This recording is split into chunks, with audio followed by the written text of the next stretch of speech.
Здравейте! Здравейте! Добро утро! 8:33, а всъщност 9:33 в България. Добро утро! Виждаме ли се, чуваме ли се?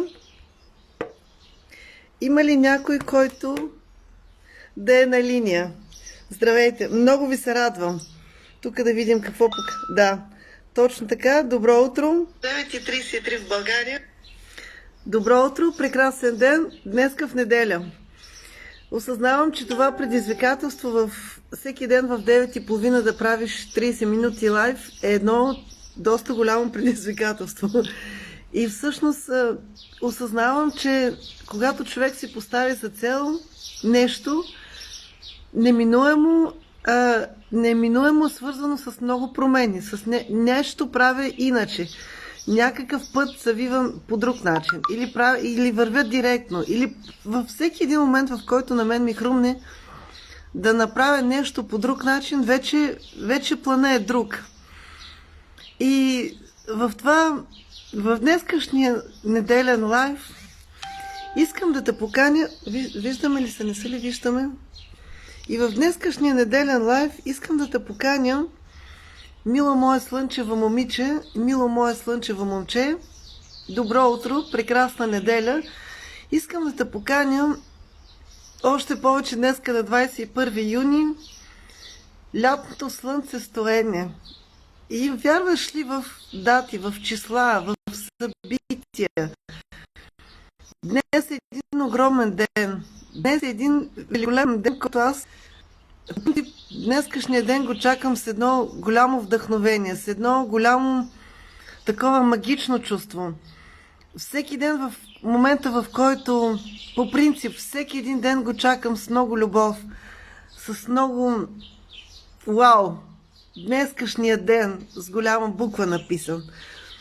В днескашния ден на 21 юни, в деня на лятното слънцестоене, в което днескашният ден е най-големия ден, най-дългия ден, най-голямото слънце, най-много светлина. Как започваш деня? Виждаме ли се, чуваме ли се? Не виждам от някой да има някаква реакция, няма нищо. Надявам се нещата да се случват по най-добър начин. Добре. На днескашния ден с такова при толкова много слънце, светлина, вдъхновение, как започваш деня? На какво се настройваш? За какво мислиш в неделя? Рано не е, вече отдавна, 9 часа не е рано отдавна, но искаме така да те поканя, да видиш теб отстрани, да видиш твоя живот отстрани, да видиш какво се случва с тебе, така бавно, полека. За мен неделите са време да се озерцавам. За мен неделите са време, в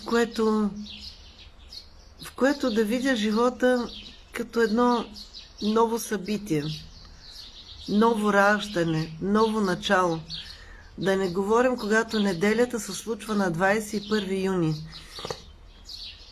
И тогава чувам птичките още по-силно, чувствам слънцето още по-силно. При нас вече в 9:30 със сигурност някъде около 30 градуса. Горещо. И се замислям за нещата от живота. Как аз гледам на новите неща от живота?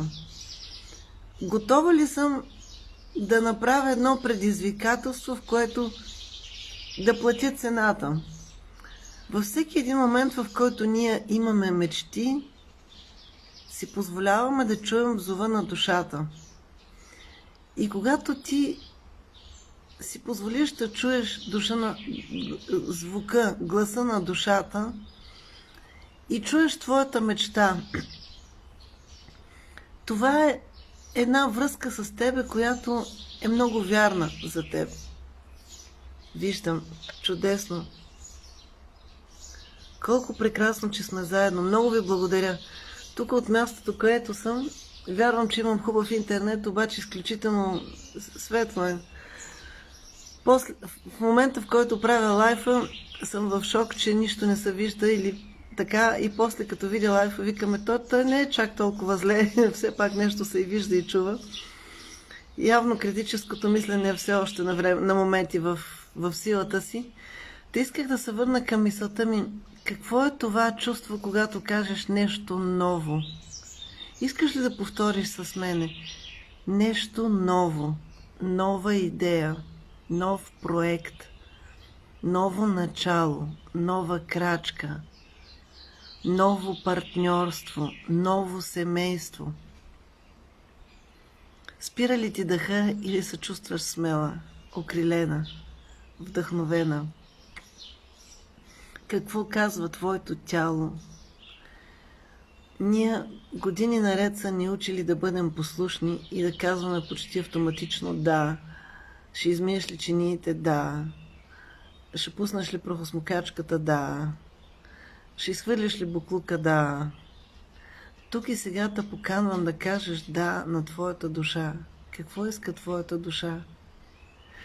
Ще дадеш ли място на твоята душа? Да.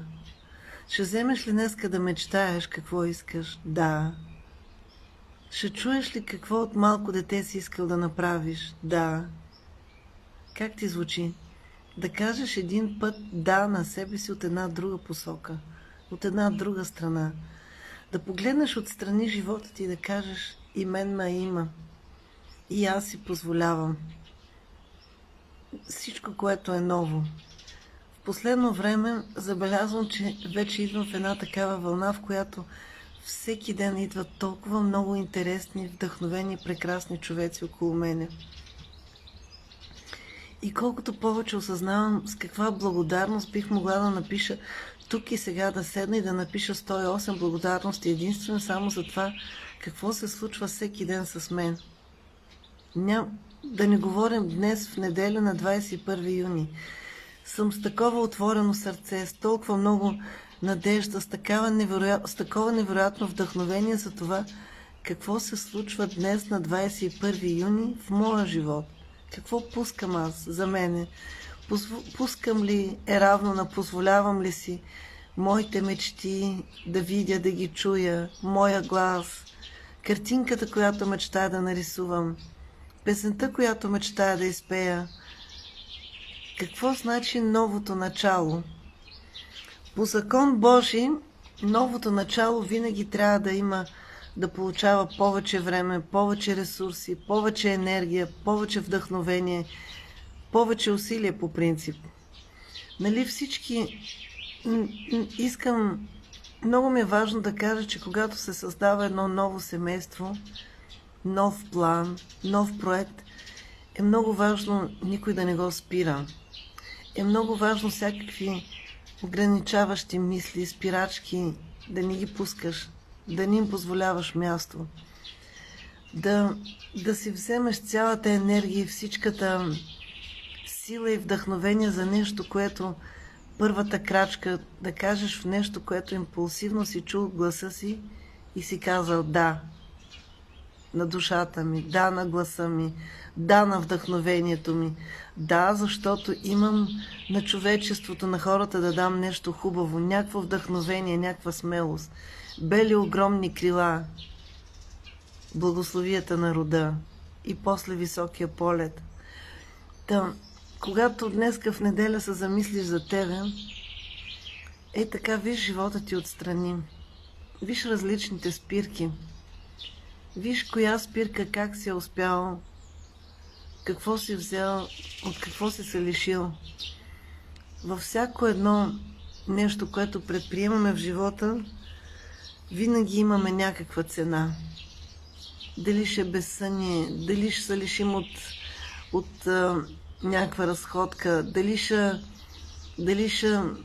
Няма значение от какво, но когато имаме мечта и тая мечта е голяма, да дам на човечеството обич, да събудя хората да мечтаят, да дам на някой вдъхновение да рисува картина, да чуя душата си, тогава нещо се случва. Тогава става една химия на магическото мислене, в което човек си позволява да чуе гласа на душата си.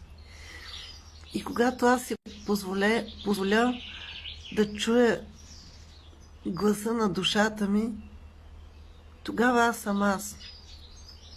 Тогава аз се свързвам с моето висше аз и няма нещо, и няма някой, и няма случка, която да ме спре.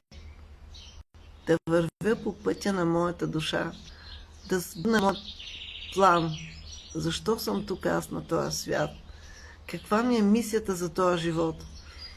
И ако в последно време толкова много говорим за мисията, убедена съм, че всеки един човек, който е тук в моята група, има някакво събитие в живота, което много го е променило. Нещо се е случило, което днеска за утре става. Случва се.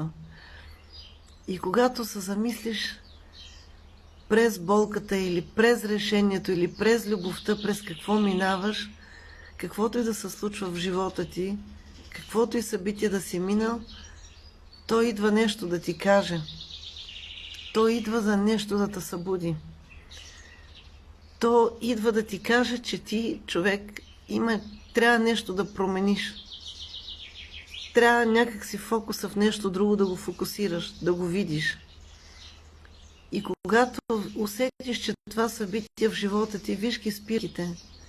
Виж какви са спирките за тебе. Те говорят всичко.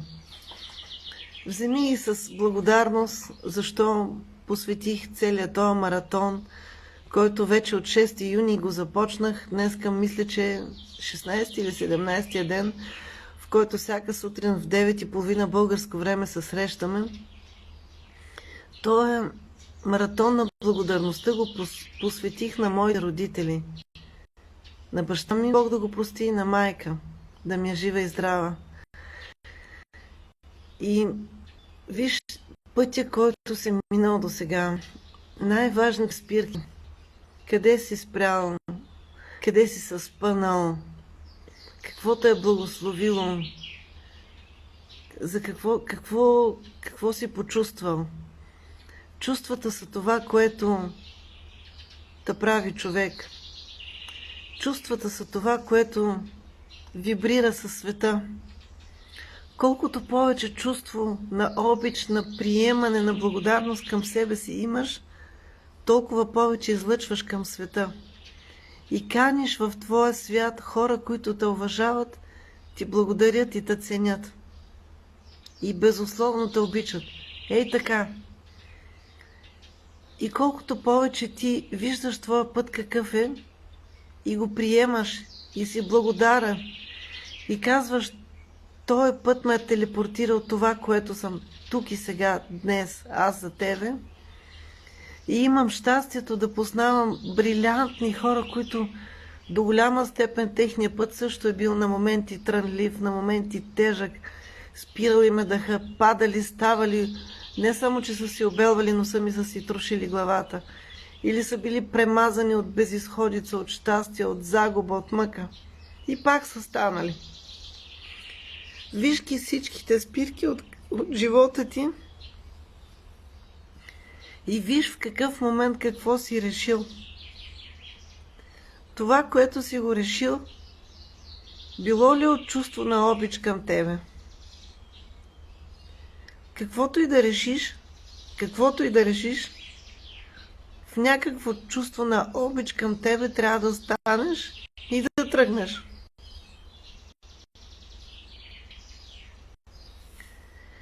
Дай си това чувство на каквото и да било, пусни го в тебе. Дай му място и виж къде те води. И се запитай, това чувство, което го имам, то от обич към мене ли е? Или ме премазва? Или ме смачква? Или ме прави зависим от човеци около мене? Това чувство, което го имаш и го носиш дълбоко в тебе, то ти е огледалото към целия свят около тебе. Ако някой те контролира и унижава, значи ти по някакъв начин не се цениш и си в някакви ограничаващи рамки. Ако някой те съветва и те има за малко дете, значи ти в твоите очи не си пораснал. И си самия постоянно в някакъв контрол. Ако някой те подценява и не вярва в тебе, значи ти самия го излъчваш към тебе. Ти си излъчвател. Ти определяш абсолютно всяка секунда какъв живот живееш.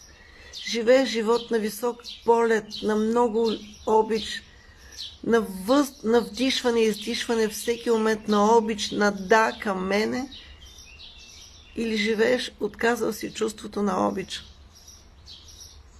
И това по дяволите нямаш право, щом си жив, щом си жива. Това по дяволите нямаш право, щом си жив, щом си жива.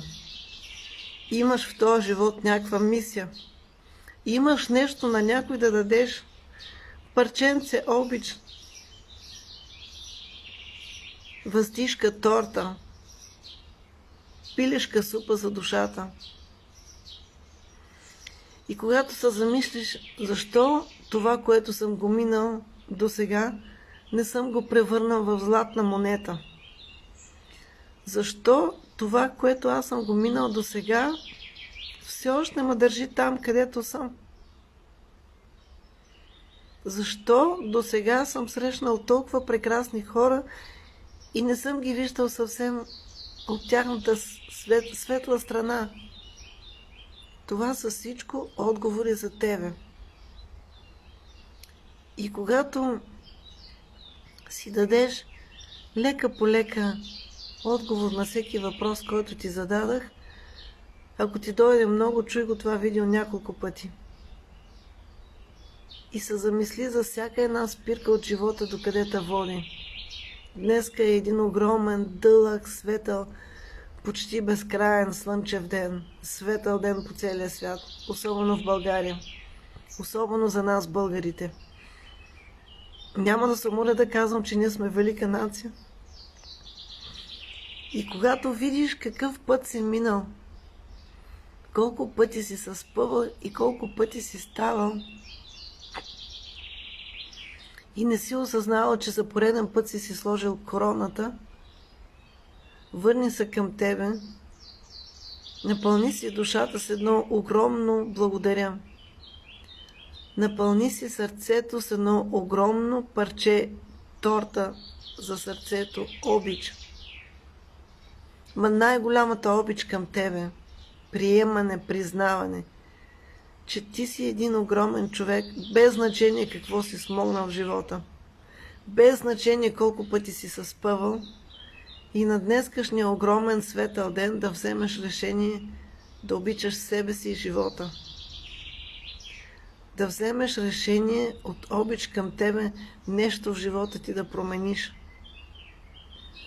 Днеска на този ден таканя да сееш едно мънинко семенце. Обич към тебе, приемане към тебе, благодарност към тебе. Вече емоционалната каня да го направиш. Не само съзнато. Нашите най-големи решения са събудени от чувства, не от 1000 години размисли. Това е закона. Това са нещата. Твоето сърце върви винаги 5 метра пред тебе. Твоето сърце винаги знае на 5 метра пред мене, този човек пред мен мой ли е или е чужд. Защото и неговото сърце е 5 метра пред него, около него, напред, назад, вляво, вдясно. Аз съм 5 метра около мен, едно огромно сърце. На днескашната светла неделя, заредена с изключително много слънце, светлина, обич, вяра, преди всичко в тебе, точка 1. Канята да видиш всички спирки в живота ти, най-важните. Как си взел решение, докъде си стигнал. Точка 2. Прати им приемане, любов и благодарност и се потупай по рамото и кажи: браво, благодаря ти, за нищо не съжалявам. Всичко се е случило така, както трябва да е било. И за тези, които не са сред нас, те са били най-великолепните учители. Те никога не са ни напуснали. Какво щях да бъда аз, ако не бях изгубила татко? Светла му памет. Какво щях да бъда аз, ако не бях се спънала 1000 пъти?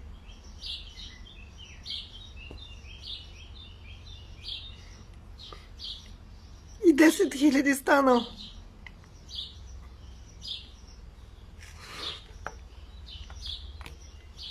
Дай си време, подари си въздишка, обич и вдъхновение.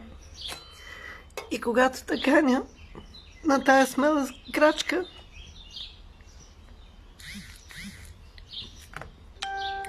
знам, че в моята група в момента има хора, които минават през много трудни моменти.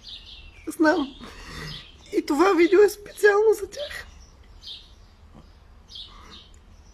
Те си съзнаят. Искам на тия хора да им кажа, че Бог ги обича. И каквото и да си минал през живота, си длъжен да го живееш от обич към тебе. Просто си длъжен. Каквото и да минаваш през живота, си длъжен да го живееш от обич към тебе.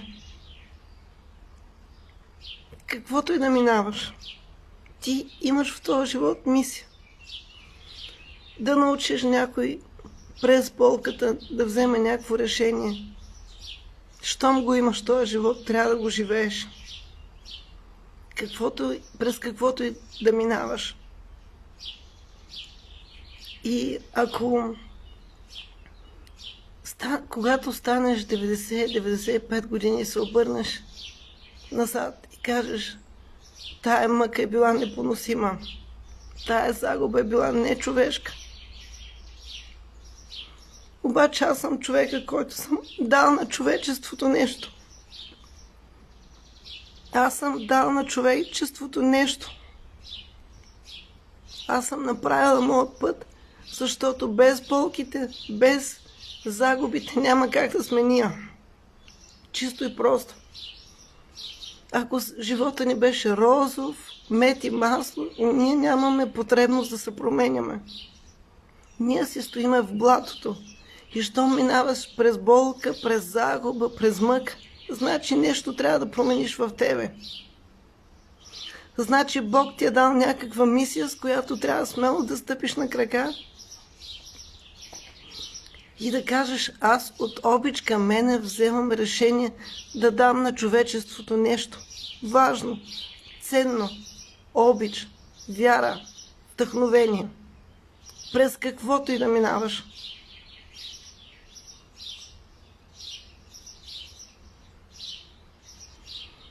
Днескашното такова едно светло видео позволи си да отидеш до най-тъмното парченце душа в тебе.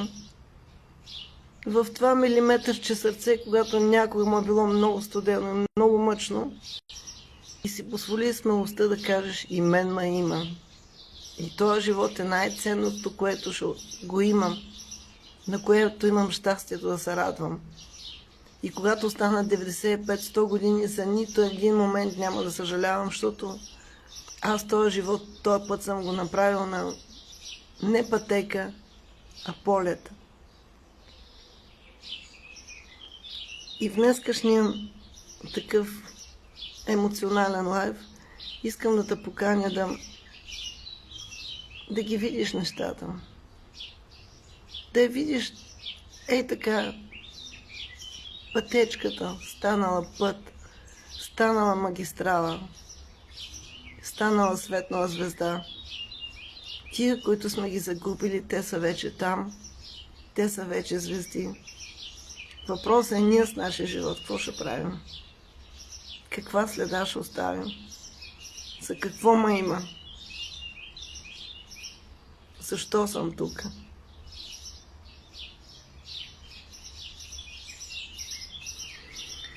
И това е това смело име на групата. И ви благодаря, че сте с мене и имате смелостта с мен да летите. Във всеки момент, когато влезнеш в моята група и слушаш моя лайф, душа и сърце така,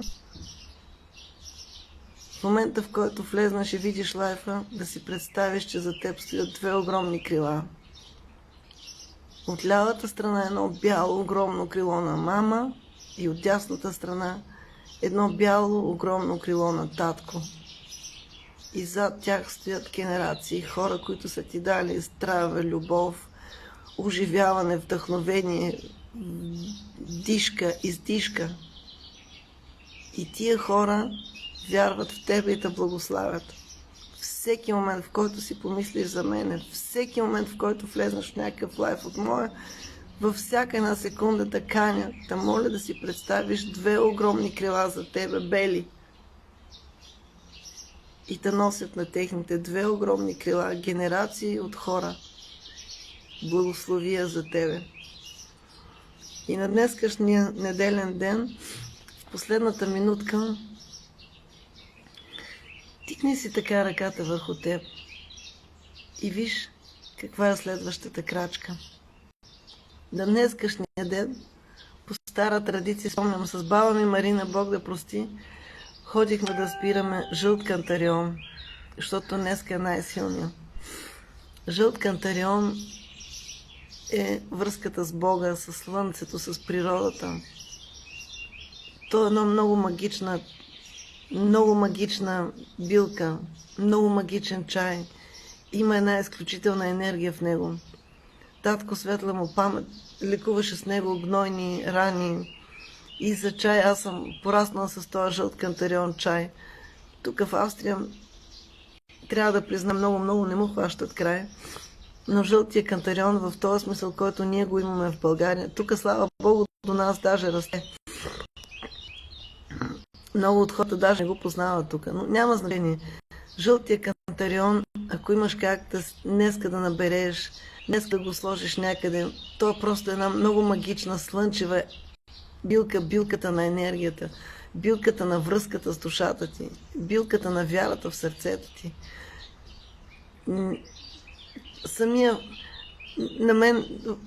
За мен един от любимите ми чайове. Той е оранжево-червеникъв цвят с някакъв много приятен вкус за мене. Канята, ако имаш как поне днеска на картинка или някъде да видиш за какво става дума, жълтия кантарион ми е една любима билка, един любим чай. Едната мисъл за него ме прави щастлива и вдъхновена. Свърши с теб, свържи с природата, чуй зова на сърцето ти, какво той иска.